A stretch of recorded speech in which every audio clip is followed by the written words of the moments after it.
Storytellers from each of this fall's slams battle it out at the Academy of Music.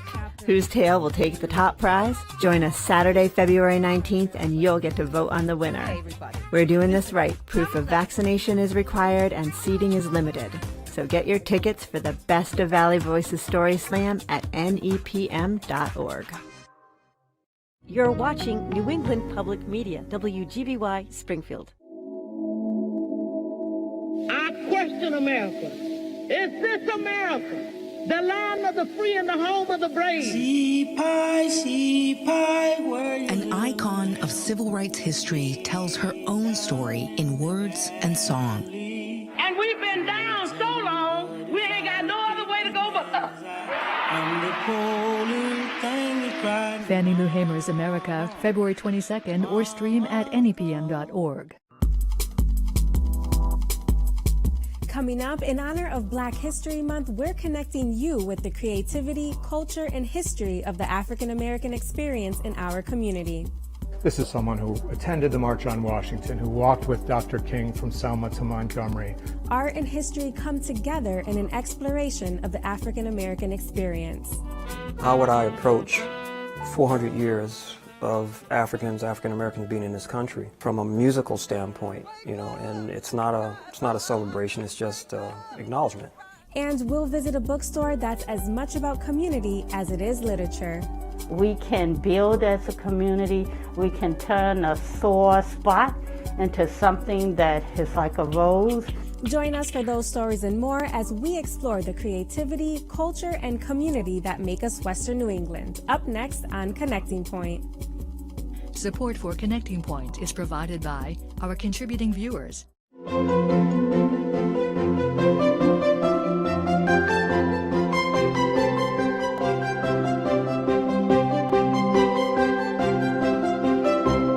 Welcome, and thanks for joining us for Connecting Point, your source for creativity, culture, and community.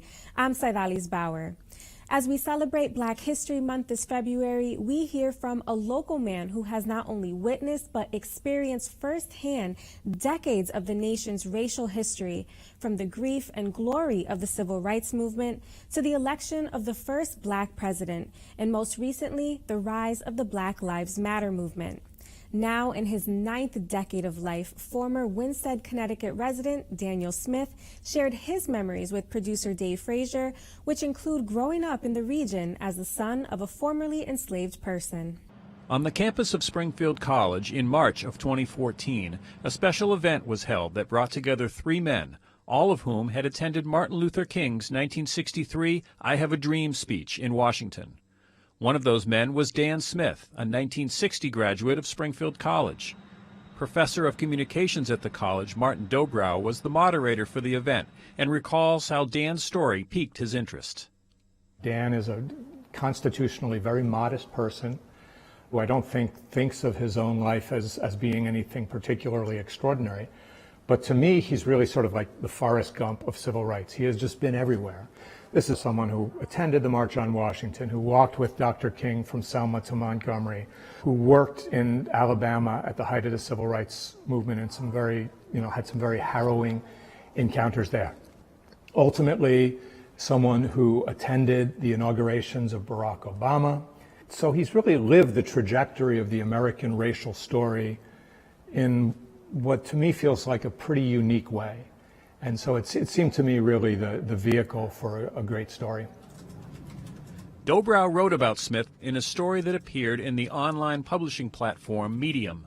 What makes this story even more unique is that Smith is the living son of a slave. There had to be very special circumstances for this to happen. One is that his dad had to procreate quite late. Dan came into the world in 1932, so his dad was almost 70 at the time. And then Dan himself, would have to live a pretty lengthy life. Dan spent his youth growing up in Winsted, Connecticut. He was just 6 when his father was killed in a car accident, leaving his mother Clara to raise Dan and his 5 siblings in a town of not many black people. We were always embarrassed and ashamed that we were descendants of slaves. It wasn't until recently that people are proud that they were descendant. But when we grew up, I mean, kids in school say, "Oh, you're from a slave. You're just a slave." Despite Dan's family history, he was able to get a good education in town, but as the only black kid in class, Dan had to learn to adapt to the white world. I couldn't get a haircut in Windsor because they wouldn't cut black people's hair. So I had to take a bus to Hartford, take a cab to the barber shop, and it cost me $15. Because that was, to me, that was a lot of money. After high school, Dan served a tour of duty in the U.S. Army during the Korean War. He worked as an operating room technician, and it was here that he developed an interest in public health. In 1955, when Hurricane Diane roared through northern Connecticut, Dan, who was an excellent swimmer, performed an act of heroism that is still remembered to this day, saving a drowning man from the turbulent Mad River. The next year, funded in part by the GI Bill, Dan went to Springfield College, and even though his life was shaped by slavery and racism, he was able to push ahead. He joined the wrestling team, sang in the Glee Club, and was elected president of the Student Council. In August of 1963, Dan, along with a white friend from Connecticut, drove to the nation's capital to participate in the March on Washington. I am happy to join with you today.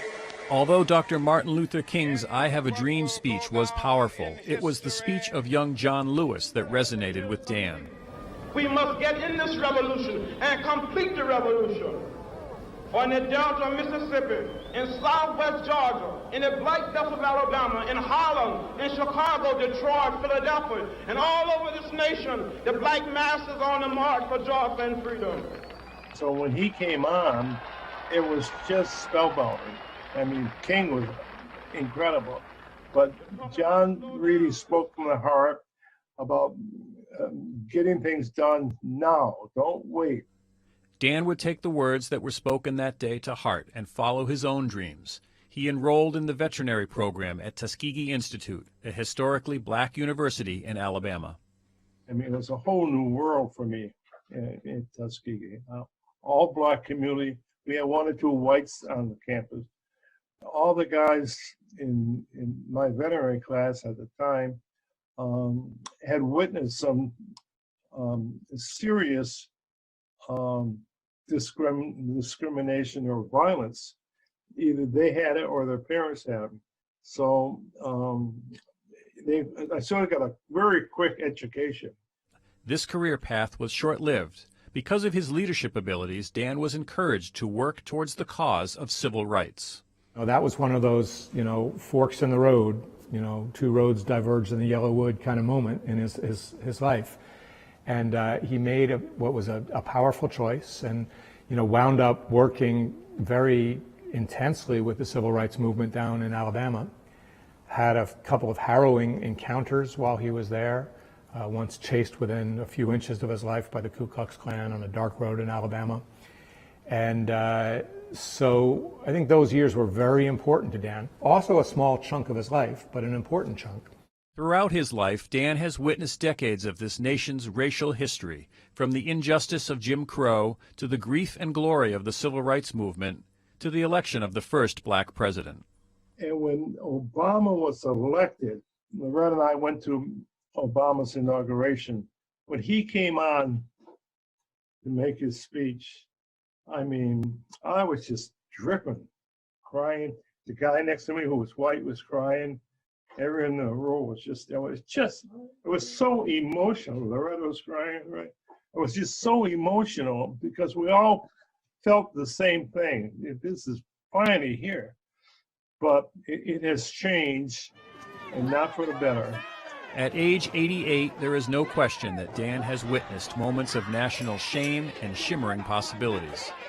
He retired in 1994, and in 2006 wed his second wife, Loretta Newman, at the National Cathedral, where Dan served as the head usher, escorting United States presidents into major national events. Today, at his home in northern Washington, he and Loretta are working on Dan's memoirs. I think it's important for what my memoirs, I hope, will show is the path I've taken from birth to where I am now, and the path in a white world. My philosophy has always been Life has no obstacles, only challenges. And although I've never had a fight in my life, I was always ready to do battle.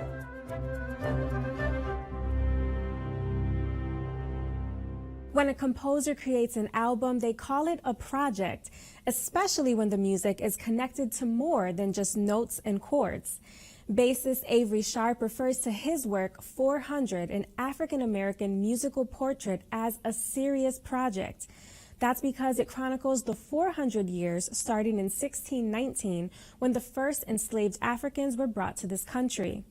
Sharp first performed 400 at his alma mater, the University of Massachusetts at Amherst, and producer Dave Frazier sat down with him to discuss the story behind the music.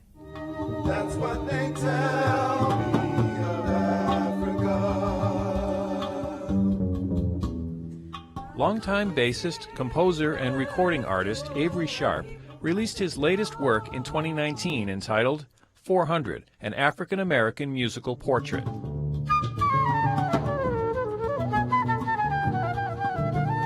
It was Dr. Shirley Whitaker, who's a kidney doctor, and I was at Whole Foods and I ran into her, and she goes, 2019. And when you say that to a lot of black folks who study a lot, I knew immediately what she meant. It's 400 years, 1619 to 2019. And I just kind of spaced. I just started hearing a whole bunch of music, and she started smiling. She goes, "You're not really listening to me." And I said, "No, I'm just hearing all this music now."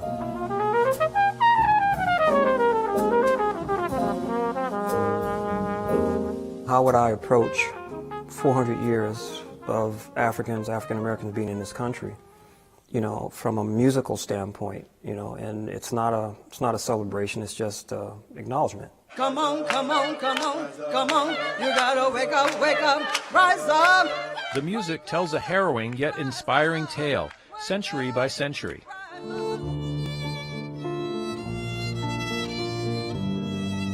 Much of the music that Sharp composes and performs is music with a purpose. He has written pieces inspired by the stories of a number of noted African-American figures, from abolitionist Sojourner Truth to star Olympic runner Jesse Owens to Primus Mason, the 19th century Springfield philanthropist. You know, I was influenced by artists from the 60s. People said something, you know, when they saw some injustice. It's not like go along to get along, or no, I'm just an artist, I don't get political. You are political. I don't care what country you are, you're political. You may not want to be, but not saying anything makes you political. Makes you silent. You just watch things as they happen as opposed to getting into them. So you are involved. Sharp was born in Georgia at a time when segregation was legal. His mother was the choir director in the Church of God in Christ and gave piano lessons to everyone in the family, including Avery, who was one of 8 children. So I went with my mother everywhere. If she played for revivals, I was there, you know, so she's my first musical influence. By the time he was a teenager, Sharp had discovered the electric and eventually the acoustic bass. His family would move to Springfield, Massachusetts, and in the early 1970s he enrolled at the University of Massachusetts, and it was there that he was exposed to the world of jazz. Max Roach was there, the father of bebop music. He wasn't just coming up from New York, he lived in Amherst. Archie Shepp, one of the great masters on saxophone, who was a John Coltrane protege. He was at the University of Massachusetts. Reggie Workman was my first bass teacher, who used to play with John Coltrane, but he was coming up a couple days a week from Brooklyn. But that was like in the mid-70s. That was, I mean, it's hard to get those people together in New York. And here I had them on a campus. After graduating from UMass, Sharp would hit the road, playing hundreds of gigs worldwide. But it was fitting that he would return to the UMass campus for their performance of 400.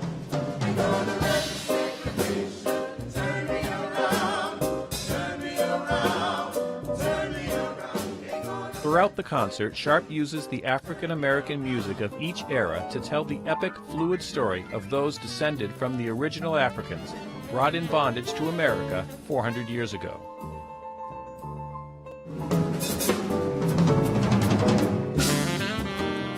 Sharp's final song on the album is called 500, a riveting and adventurous piece that points the way towards the future.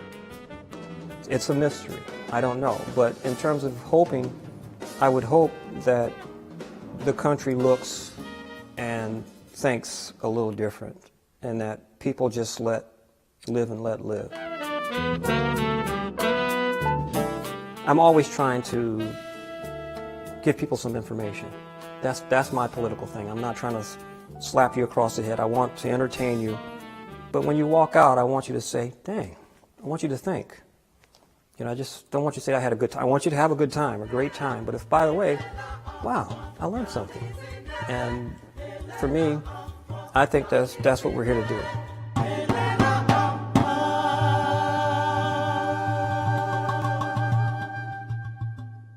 And if you enjoyed that story, be sure to go online right now to nepm.org/connecting point as we celebrate Black History Month in February with a look at the people, stories, and issues that shape the Black experience in Western Massachusetts. Award-winning performance artist, playwright, and Springfield native Daniel Alexander Jones released several projects last fall, including 2 new books, an album, music videos, and a podcast series. Jones, who is widely respected and celebrated nationwide for his transformational and transcendental performance and writing, explores his past work as well as expands his digital presence in this series of projects. I spoke with Jones to learn more about his work and how his upbringing in Springfield influenced him to become the successful artist he is today. I was very fortunate to be coming up during an era where Springfield had some of the best public schools in the nation.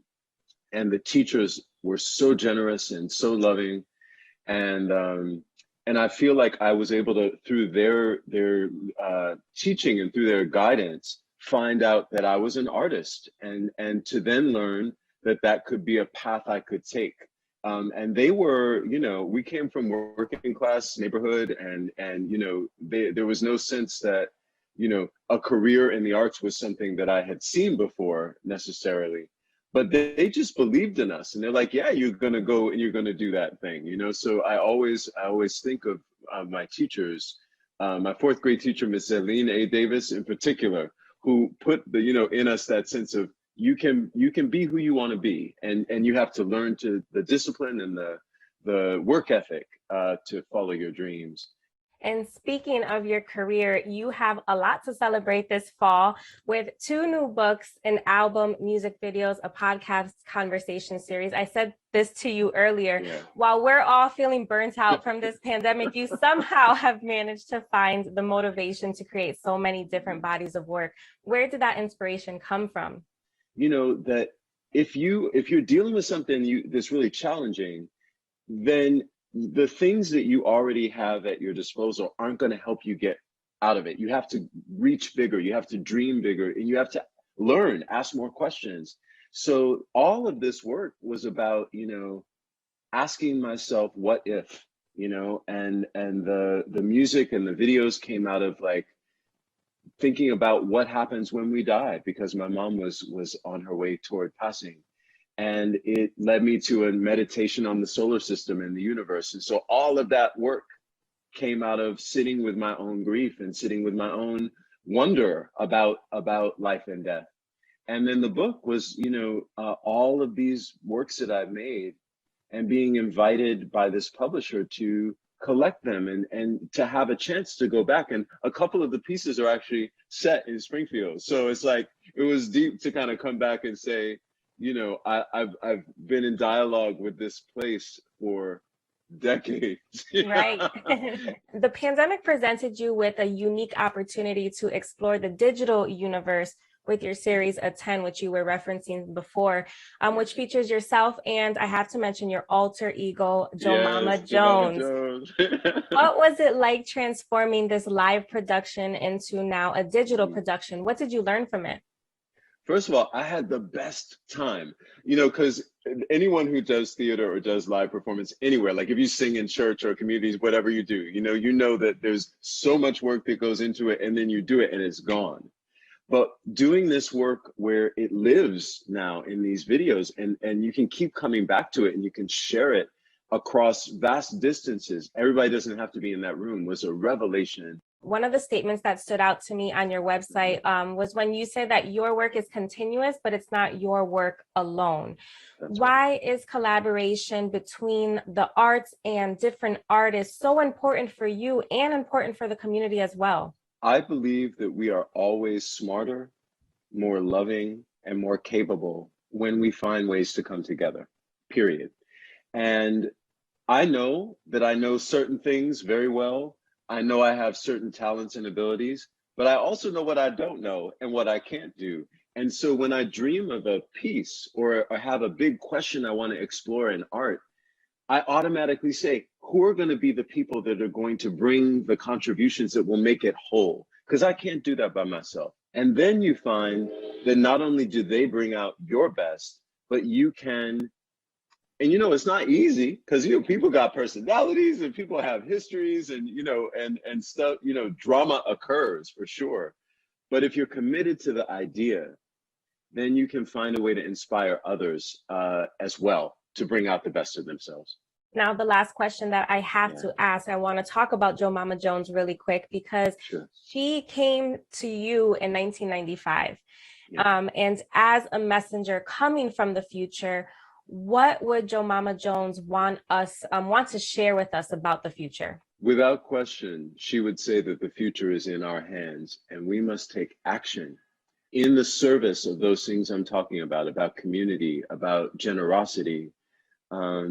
The greatest tragedy of my lifetime was watching that movement from that community-minded civil rights era into the me generation of Reagan, and the way that as individuals we're led to believe we're in it alone, we should only go for our own, and that helping other people is weakness.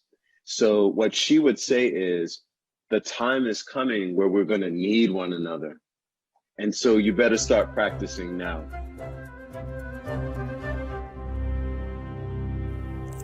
Every week, Connecting Point explores the creativity, culture, and community that make us Western New England. But it doesn't stop there. You can find us online anytime for exclusive features and content. In this week's digital exclusive, from 1936 to 1966, an annual guide was published designed to help African Americans traveling throughout the United States called The Green Book. By now, you've probably heard the name thanks to the Oscar-winning movie with the same title. But what you may not know is that the Green Book's importance extended beyond the South, including here in Western New England. To someone that doesn't know the community, how can you get at least a thumbnail? What street, what area of town do I hit? Because what's the use of having a car, having this mobility, if you've got to be afraid and you've got to be mistreated all along the way on the road? You can find that digital exclusive online right now at nepm.org/connectingpoint. In 2004, Z. Johnson converted the first floor of a dilapidated former drug house into a comfortable, safe place for people to browse through more than 500 books. Since then, Olive Tree Books and Voices has become a beloved community center in the predominantly African-American neighborhood of Mason Square and is just one of a handful of Black-owned bookstores in Massachusetts. Producer Dave Frazier visited Olive Tree and brings us the story. I promise to work hard and do what's right. A book can provide a number of things. It can provide comfort. It can provide growth, certainly. Change attitudes, create self-awareness, allow you to exchange ideas. It's a chance to really have some introspectiveness too. Really think about who you are as a person and what it is that you want to do with your own life.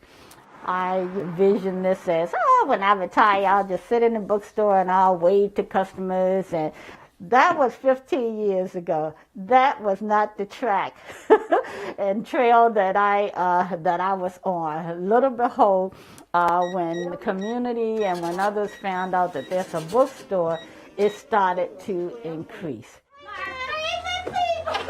Usually when you walk into a bookstore, there's always like the section of Black books and, you know, Black authors, but here it's the whole store. You know, the joy on the walls, the color, you know, it feels like home and not just somewhere where you know, buy a book, but you also hear a story. Because I haven't done everything in life, so I'm like, one of the things that inspires me to want to read and want to know, because when I come in here, I look around and I see so many people that look like me.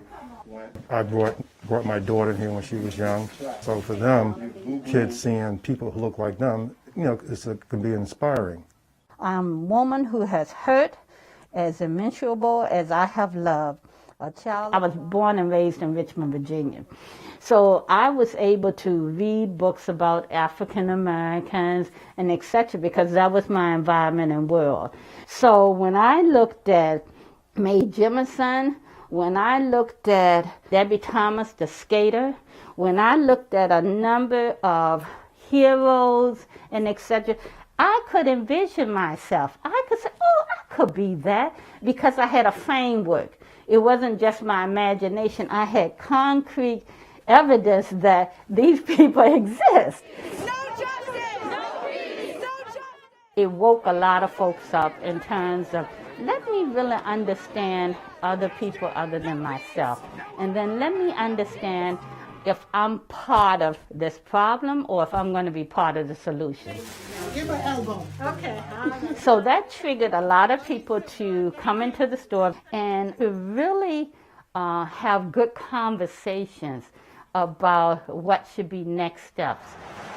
Even though Mason Square can be portrayed or viewed as less than desirable, I wanted to be able to say, no, that's not true. We can build as a community. We can turn a sore spot into something that is like a rose. I wanted to be in a place that people could consider it their own.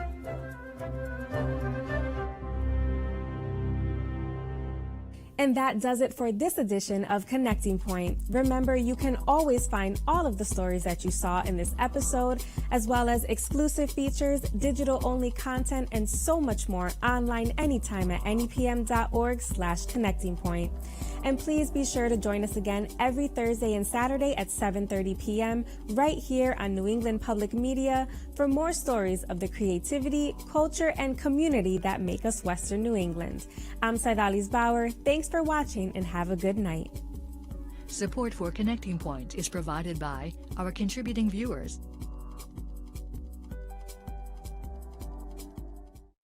An American Experience.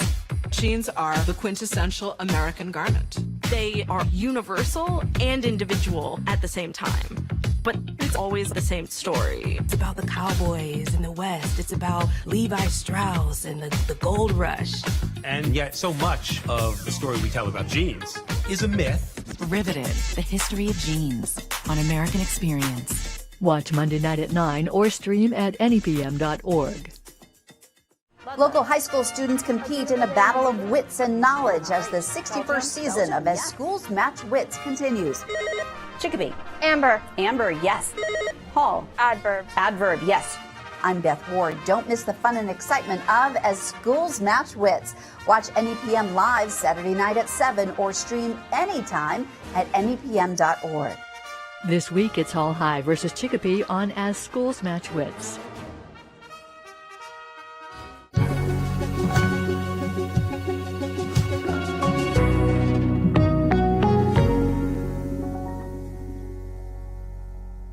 I have 3 children, Jack, Emma, and Marjorie. PBS Kids has been such a big part of our lives. We watch Daniel Tiger every day. Marjorie loves that episode when Prince Wednesday's cousin, Chrissy, is visiting, and Daniel notices Chrissy wears these leg braces. She has braces just like me. Getting the leg braces was difficult for Marjorie. Seeing Chrissy wear them just totally changed her mindset about it. I feel like she was made just for me. PBS Kids is such a value to our family.